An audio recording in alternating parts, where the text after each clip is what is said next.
മുഖ്യമന്ത്രി സ്ഥാനത്തേക്ക് UDF-ൽ തന്നെയാണ് കൂടുതൽ പേർ പിന്തുണയ്ക്കുന്നതെന്ന സർവേ ഫലം പങ്കുവച്ച് ഡോക്ടർ ശശി തരൂർ MP. 28.3% പേരുടെ പിന്തുണ തരൂരിനുണ്ടെന്നാണ് വോട്ട് വൈബ് സർവേ.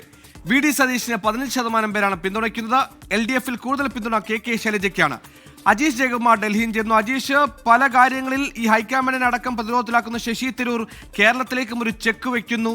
മുഖ്യമന്ത്രി സർവേ ഫലം പുറത്തുവിട്ടത് ആരുടെ സർവേ ഫലമാണ് പുറത്തുവിട്ടതിന്റെ ഉദ്ദേശം? അതെങ്ങനെയാണ് നമുക്ക് വിലയിരുത്തേണ്ടത് അജീഷ്? സുഹൈല, ഇത് കേരള വോട്ട് വൈബ് സർവേ 2026 അങ്ങനെ ഒരു പേരിലാണ് ഒരു ദേശീയ മാധ്യമത്തിൽ ഈ വാർത്ത വന്നിട്ടുള്ളത്. ഇത് എവിടുത്തെ ഏജൻസി ആണെന്നുള്ള കാര്യത്തിലൊന്നും ഒരു വ്യക്തത വന്നിട്ടില്ല. അതിനെക്കുറിച്ച് അവർ 2026 തെരഞ്ഞെടുപ്പിന് മുമ്പായിട്ട് നടത്തിയ ഒരു സർവേ, അത് ദേശീയ മാധ്യമത്തിൽ അതിനെക്കുറിച്ചൊരു റിപ്പോർട്ട് വരുന്നു. ആ റിപ്പോർട്ടാണ് ശശി തരൂർ അത് പങ്കുവച്ചതാണോ അതോ ഉപദ്രവിക്കരുത് എന്ന തരത്തിലൊരു കൈകൂപ്പി നിൽക്കുന്ന ഒരു ചിഹ്നമാണ്, ആ വാർത്ത പങ്കുവച്ചുകൊണ്ടുള്ള ഒരു ചിഹ്നമാണ് ശശി തരൂർ ഇട്ടത്. ട്വിറ്ററിലായിരുന്നു ഇത് പോസ്റ്റ് ചെയ്തതും. ഇതിലെ ഈ സർവേ ഫലങ്ങൾ അത് രസകരമാണ്. അതിൽ പറയുന്നത് ഇങ്ങനെയാണ്: കേരളത്തിലെ 62% ആളുകളും MLA-മാർ, നിലവിലുള്ള MLA-മാർ മാറണമെന്ന് ആഗ്രഹിക്കുന്നു. വളരെ ചുരുക്കം പേർ, 23% പേർ മാത്രമാണ് നിലവിലുള്ള MLA-മാർ തന്നെ തുടരട്ടെ എന്നുള്ള ഒരു അനുകൂലമായിട്ടുള്ളൊരു തീരുമാനം എടുത്തിരിക്കുന്നത്. അതിൽ കോൺഗ്രസിൻ്റെ കാര്യത്തിലാണ് ഏറ്റവും രസകരമായിട്ടുള്ള കാര്യങ്ങൾ ഈ സർവേയെക്കുറിച്ച് പറയുന്നത്. അതായത് UDF-നെ പിന്തുണയ്ക്കുന്നവരിൽ 28.3% പേർ, അതായത് ഏറ്റവും കൂടുതൽ പേർ മുഖ്യമന്ത്രി സ്ഥാനത്തേക്ക് പരിഗണിക്കുന്നത് ശശി തരൂർ MP-യാണ്. 4 തവണ തിരുവനന്തപുരം ലോക്സഭാ മണ്ഡലത്തിൽ നിന്ന് തിരഞ്ഞെടുക്കപ്പെട്ട ശശി തരൂർ നിന്നാൽ മാത്രമേ കേരളത്തിലെ അധികാരം കിട്ടുകയുള്ളൂ എന്ന് 28.3% UDF-നെ പിന്തുണയ്ക്കുന്നവരും പറയുന്നുണ്ട്. അതിൽ നല്ലൊരു ശതമാനം, അതായത് 30% പേരും പുരുഷന്മാരാണ്, 27% സ്ത്രീകളാണ്. ഇവരാണ് ഈ ശശി തരൂരിനെ പിന്തുണയ്ക്കുന്നവരിൽ. ഇത് ആൺ പെൺ വ്യത്യാസത്തെ കണക്കുകളാണ് ഇതിൽ കൊടുത്തിരിക്കുന്നത്. അതിൽ കൂടുതൽ പേരും 55 വയസ്സിന് മുകളിലുള്ളവർ, പ്രായമുള്ളവരാണ്.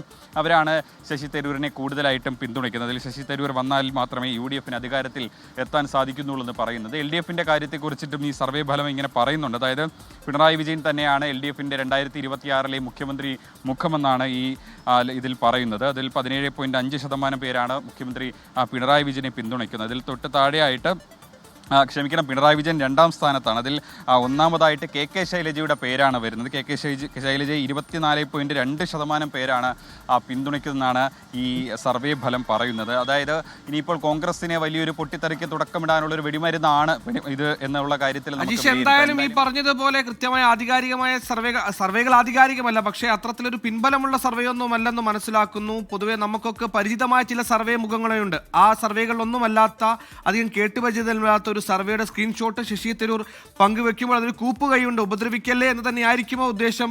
അതിനപ്പുറത്തേക്ക് ക്യാപ്റ്റൻ മേജർ വിളികളുമായൊക്കെ മുഖ്യമന്ത്രി സ്ഥാനത്തിന് വേണ്ടി കോൺഗ്രസിൽ ഇപ്പോഴേ ചില പണികളൊക്കെ അല്ലെങ്കിൽ ചില വാക്കേറ്റങ്ങളൊക്കെ തുടങ്ങിക്കഴിഞ്ഞിട്ടുണ്ട്. ഇതിനിടയിലേക്ക് ശശി തരൂരും കൂടിയാണോ?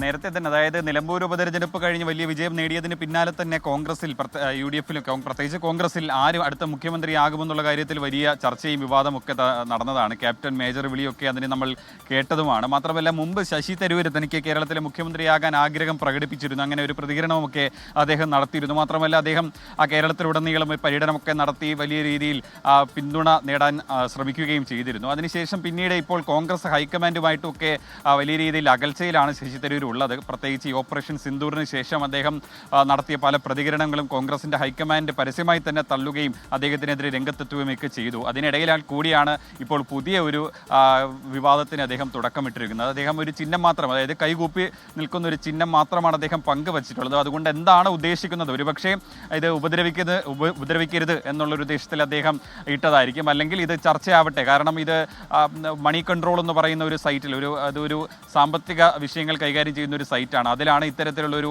വാർത്ത വന്നിട്ടുള്ളത്.